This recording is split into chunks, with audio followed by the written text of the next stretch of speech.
সিংহভূতটা তখনই একটা হাঁসের রূপ ধারণ করলো, আর সাথে সাথে রূপালীর গুহার সামনে গিয়ে বলতে লাগলো, বাসায় কেউ আছো? আমি না খুব বিপদে পড়ে গেছি, আমাকে একটু গুহায় আশ্রয় দেবে? কই কেউ আছো?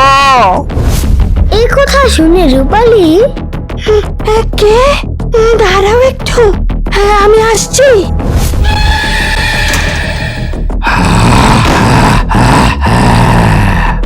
সবার ঘাড় মটকাবো, জলদি করে বাইরে বের হয়ে আয় দেখি, আমার এখন খুব খিদে পেয়েছে।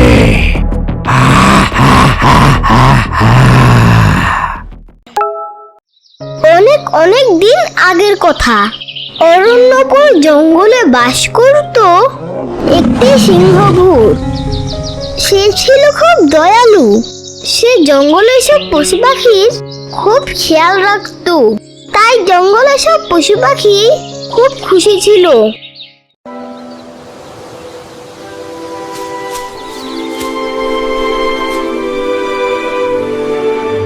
একদিনের কথা, অরণ্যপুর জঙ্গল ছাড়া আশেপাশে সমস্ত জঙ্গলে দুর্ভিক্ষ দেখা দিল। সেখানে বৃষ্টি হওয়া বন্ধ হয়ে গিয়েছিল। এই ঘটনা নিয়ে অরণ্যপুর জঙ্গলের সব পশু পাখি খুব ভয় পেয়ে গিয়েছিল। তাই একদিন কিছু পশু পাখি সিংহভূতের কাছে আসলো। কি হয়েছে কি? তোমাদের সবাইকে এত চিন্তিত দেখাচ্ছে কেন? চিল, কি হয়েছে বলো দেখি। মহারাজ, আমাদের চিন্তার কারণ হলো আশেপাশের জঙ্গলে যে দুর্ভিক্ষ, এই বিষয়টা নিয়ে সব পশু পাখি খুব ভয়ে আছে। আমাদের জঙ্গলেও না জানি কবে দুর্ভিক্ষ দেখা দেয়। তোমরা সবাই চিন্তা করো না, আমাদের জঙ্গলে এমন কিছুই হবে না। আমাদের জঙ্গল যেমন আছে ঠিক তেমনই থাকবে, আগের মতোই ফল ফুল সবই হবে। তবে একটি বিষয় তোমরা খেয়াল রেখো, যে এখন থেকে অন্য জঙ্গলের কোনো পশু পাখি যেন আমাদের জঙ্গলে আসতে না পারে। এসব আপনি কি বলছেন মহারাজ? আপনি তো অত্যন্ত দয়ালু। আপনি তো কখনোই অন্য জঙ্গলের প্রাণীদের আসতে বাধা দেননি, তাহলে এখন কেন এমন কথা বলছেন মহারাজ? এটা আমাদের বাধ্যবাধকতা ছিল। যদি অন্য জঙ্গলের পশু পাখিদের আমাদের জঙ্গলে ঢুকতে দেই, তাহলে আমাদের জঙ্গলের পশু পাখি কোথায় যাবে? তবে মনে রেখো, শুধু দুর্বল, অসুস্থ এবং বৃদ্ধ পশু পাখিদের আমাদের জঙ্গলে আসার অনুমতি আছে। আজ থেকে এটা তোমার দায়িত্ব, ভালোভাবে চারপাশে খেয়াল রাখবে। তারপর সব পশু পাখি সেখান থেকে চলে যায়।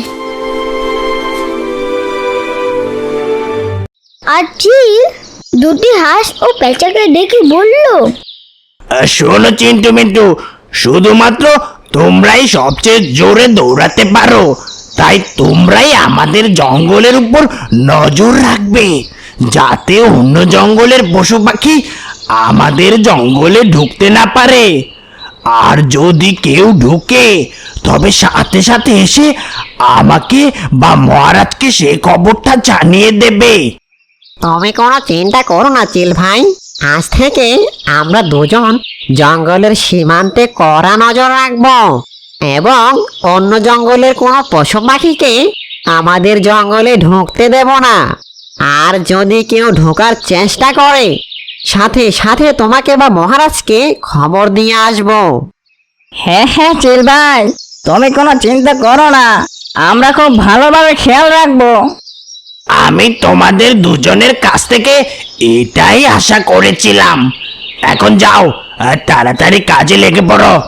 আর পেঁচা, তুমি রাতের বেলা চারপাশে লক্ষ্য রাখবে, ঠিক আছে? ঠিক আছে চিল ভাই, আমি তাহলে এখন যাই, আমায় আবার একটু ঘুমাতে সেদিন থেকে চিন্টু আর মিন্টু জঙ্গলের সীমান্তে পাহারা দিতে লাগলো। আর পেঁচাও রাতের বেলা পাহারা দিত। আর এদিকে দেখা যায় কাঁটাবন জঙ্গলে একটা হায়রা ভূত তার দুই গুপ্তচরের সাথে কথা বলছে। কি ব্যাপার বলো তো? আমাদের আশেপাশের সব জঙ্গলেই তো দুর্ভিক্ষ দেখা দিয়েছে, তাহলে অরণ্যপুর জঙ্গলে কেন দেখা দিল না? না না না, আমার মনে হচ্ছে নিশ্চয়ই কোনো গাবলা আছে। শোনো তোমরা, আমি তোমাদের যে জন্য ডেকেছি, আজই তোমরা অরণ্যপুর জঙ্গলে যাবে আর জেনে আসবে কি কারণ, কেন সেখানে কোনো দুর্ভিক্ষ নেই। ঠিক আছে হায়রা মশাই, আপনি কোনো চিন্তা করবেন না। আমরা আজই যাব সেই জঙ্গলে আর জেনে আসব কি কারণ। ঠিক আছে, তবে সাবধান, সে জঙ্গলে কিন্তু সিংহভূত আছে, সে খুব চালাক, তার থেকে বেঁচে থেকো। এসব নিয়ে আপনি কোনো চিন্তা করবেন না, আমরা সবকিছু ভালোভাবে খেয়াল রাখবো। এখন তাহলে যাই। তারপর সে দুটি নেকড়ে অরণ্যপুর জঙ্গলে আসে। চিন্টু আর মিন্টু জঙ্গলের সীমান্তে দৌড়াদৌড়ি করে খেলা করছিল। ঠিক তখনই দুজনের নজর সেই নেকড়েদের উপর পড়লো। তখন চিন্টু আর মিন্টু তাদের দুজনকে কাছে রাখলো এবং বলল, থেমে যাও তোমরা দুজন, আর একদম সামনে এগোবে না। কে তোমরা? কোথা থেকে এসেছো? চিন্টুর কথা শুনে দুজনেই থেমে গেল। তারপর একটি নেকড়ে বলতে লাগলো, হ্যাঁ হ্যাঁ, বলছি, আমার নাম রামু আর এর নাম শামু। তোমাদের দুজনের নাম কি তা নিয়ে আমাদের কোনো আগ্রহ নেই, কিন্তু আমাদের রাজা এই আদেশ দিয়েছেন যে এখন থেকে তার অনুমতি ছাড়া অন্য জঙ্গলের কোনো পশু পাখি আমাদের জঙ্গলে আসতে পারবে না। তোমাদের দুজনকে আমাদের রাজার কাছে যেতে হবে। ঠিক আছে ভাই, ঠিক আছে, চলো আমাদের নিয়ে চলো তোমাদের রাজার কাছে, সেখানে যাই। তারপর চিন্টু আর মিন্টু তাদের দুজনকে সিংহভূতের কাছে নিয়ে এলো। মহারাজ, এরা দুজন আমাদের জঙ্গলের নয় এবং বিনা অনুমতিতে আমাদের জঙ্গলে ঢোকার চেষ্টা করছিল। আমরা দুজনে এদের হাতে নাতে ধরেছি। এ কথা শোনার পর সিংহভূত খুব রেগে গেল এবং বলল, তোমরা কি জানো না যে অন্য জঙ্গলের কোনো পশু পাখি আমাদের জঙ্গলে আসা নিষিদ্ধ করা হয়েছে? তবুও তোমরা দুজন এখানে কেন এসেছো? ক্ষমা করবেন মহারাজ, তবে আমরা শুনেছিলাম যে অসুস্থ, দুর্বল এবং বৃদ্ধ প্রাণীদের আপনি আসার অনুমতি দিয়েছেন, এবং এটাও শুনেছিলাম যে আপনি খুব দয়ালু। আপনার মহানুভবতার কথা শুনে আমরা দুজন এখানে চলে এসেছি। কিন্তু তোমাদের দুজনকে তো দুর্বল বা বৃদ্ধ মনে হচ্ছে না। মহারাজ, এটা সত্যি যে আমরা দুজন বৃদ্ধ নই, কিন্তু আমরা দুজন অসুস্থ। আমাদের কথা বিশ্বাস করুন, আমরা দুজন কয়েকদিন ধরেই কিছু খাইনি। সিংহভূত খুব দয়ালু ছিল, তাই তাদের দুজনের উপর তার দয়া হলো। তাদের কথা বিশ্বাস করে নিল। তারপর সে বলল, ঠিক আছে, আমি তোমাদের কথা বিশ্বাস করে নিলাম। তোমাদের দুজনের যতদিন ইচ্ছে এই জঙ্গলে থাকতে পারো, তবে মনে রেখো, তোমাদের দুজনের বিরুদ্ধে কোনো অভিযোগ যদি আমার কাছে আসে, তাহলে আমি তোমাদের কঠোর শাস্তি দেব। আমাদের জঙ্গলের আইন খুব কড়া। এখন তোমরা যেতে পারো। সেদিনের পর থেকে তারা দুজন ওই জঙ্গলে থাকতে শুরু করলো। তারা সারাদিন আনন্দে খেত এবং ঘুরে বেড়াতো। এভাবেই দিন কাটতে লাগলো। একদিন রাতে দুজনে একটি গাছের নিচে বিশ্রাম নিচ্ছিল। তখনই দুজনের নজর সিংহভূতের উপর পড়ল। সে কোথাও যাচ্ছিল। তখনই একটি নেকড়ে বলল, ভাই শ্যামু, দেখো সিংহভূতটা কোথাও যেন যাচ্ছেন। চলো, এটাই উপযুক্ত সময়, আমাদের ওর পিছু নেওয়া উচিত। তুমি ঠিকই বলেছ ভাই, চলো দেখি সে কোথায় যাচ্ছে। তারপর দুজনে সিংহভূতের পিছু নিতে শুরু করলো। কিছুটা দূর যাওয়ার পর সিংহভূত একটি পুরনো গুহার সামনে এসে থামলো। গুহার ভিতর থেকে আলো আসছিল। সিংহভূত এদিক ওদিক তাকিয়ে গুহার ভিতর ঢুকে গেল। এদিকে নেকড়ে দুটি ঝোপের আড়াল থেকে বেরিয়ে এসে গুহার ভিতর ঢুকে পড়লো। ভেতরে গিয়ে দুজনে দেখলো যে সিংহভূত বসে আছে এবং তার সামনে একটি হিরে রাখা আছে। আরে ভাই, সিংহভূত এখানে কি করছে? আর এটা তো কোনো হীরা মনে হচ্ছে। না না, এটা কোনো হীরা নয়, এটা একটি নাগমণি। এবার বুঝতে পেরেছি এই জঙ্গলে আজ পর্যন্ত দুর্ভিক্ষ কেন দেখা দেয়নি, এই নাগমণির কারণেই। তার মানে এই নাগমণির কারণেই এই জঙ্গলে বৃষ্টি হচ্ছে এবং জঙ্গলের সব গাছপালা এখনো সবুজ, ফল ফুলে চারপাশ এভাবে ভরে আছে। হ্যাঁ ভাই হ্যাঁ, এই নাগমণির কারণেই এই জঙ্গলের সব কিছু ঠিকঠাক আছে। আজ রাতে আমাদের এই নাগমণিটি চুরি করে আমাদের জঙ্গলে নিয়ে যেতে হবে এবং আমাদের রাজা হায়রা মশাইকে দিতে হবে। সিংহভূত কিছুক্ষণ নাগমণির সামনে বসে থেকে চলে গেল। তার যাওয়ার পরেই সেই নেকড়েরা নাগমণির কাছে গেল এবং সেটি চুরি করে পালিয়ে গেল।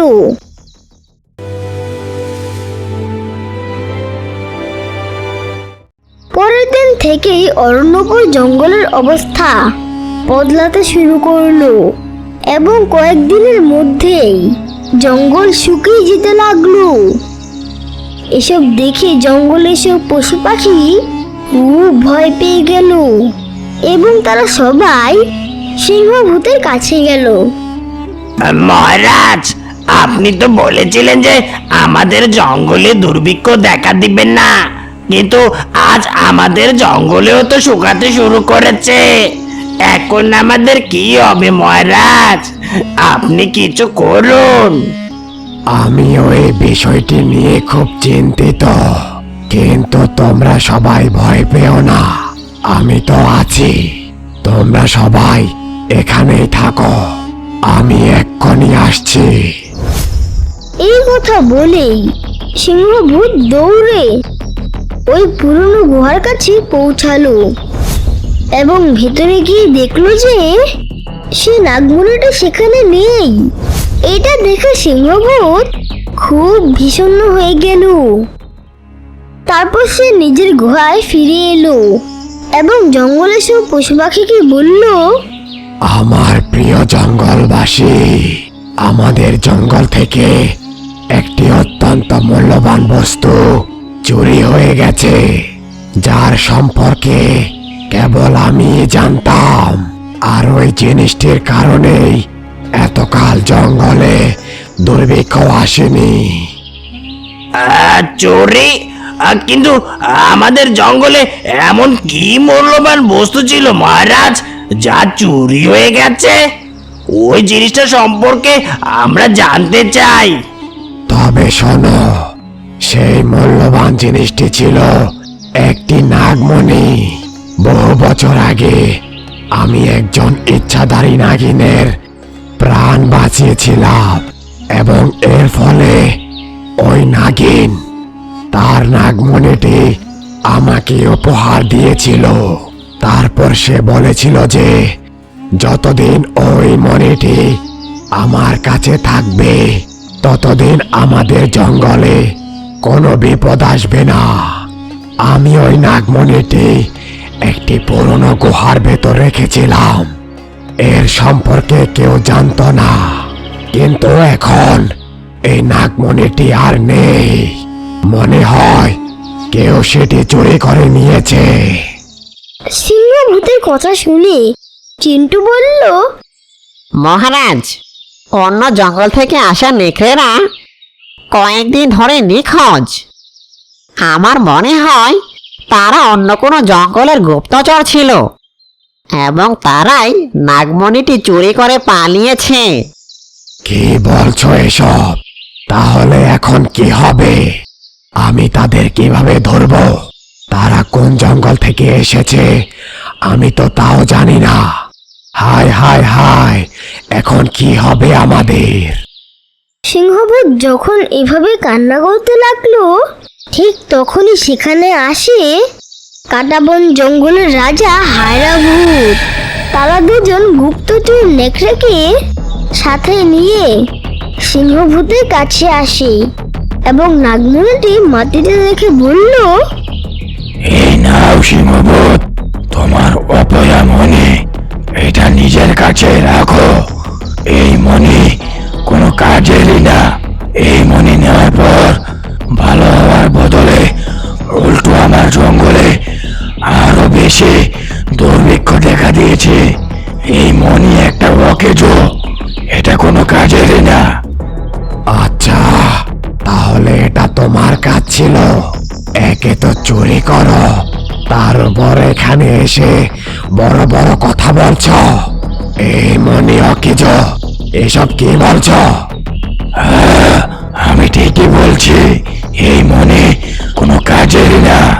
হায়রাভূতের কথা শেষ হওয়ার সাথে সাথে নাগমণিটি থেকে একটা আলো বের হয়ে আসে, আর সেখান থেকে ভেসে আসে এক অদ্ভুত আওয়াজ। বোকা হায়রা, নাগমণির এটাই বৈশিষ্ট্য যে যদি কেউ এটি খারাপ উদ্দেশ্যে চুরি করে তবে সেদিন থেকেই তার সর্বনাশ শুরু হয়ে যাবে।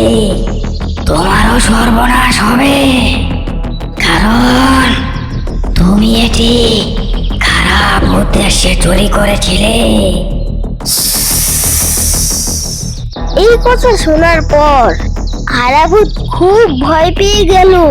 সে ভয়ে ভয়ে বলতে লাগলো, আমাকে ক্ষমা করে দিন নাগদেবী। আমি খারাপ উদ্দেশ্যে নয়, বরং আমার জঙ্গল ও জঙ্গলবাসীকে বাঁচানোর জন্যই এই নাগমণিটি চুরি করেছিলাম। আমাকে ক্ষমা করে দিন।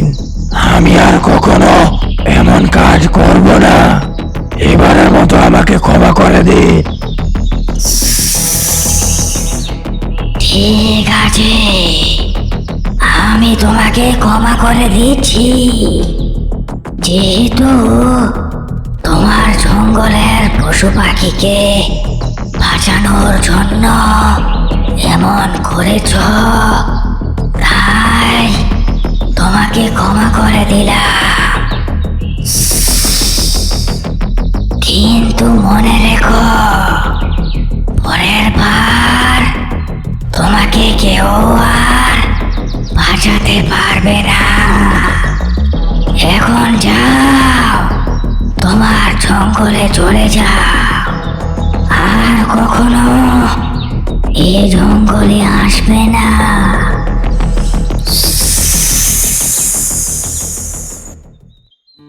তারপর হায়রাভূত তার সাথে থাকা নেকড়েদের নিয়ে সেখান থেকে চলে যায়, আর অরণ্যপুর জঙ্গলের সব পশু পাখি আবার সুখে শান্তিতে দিন কাটাতে শুরু করে।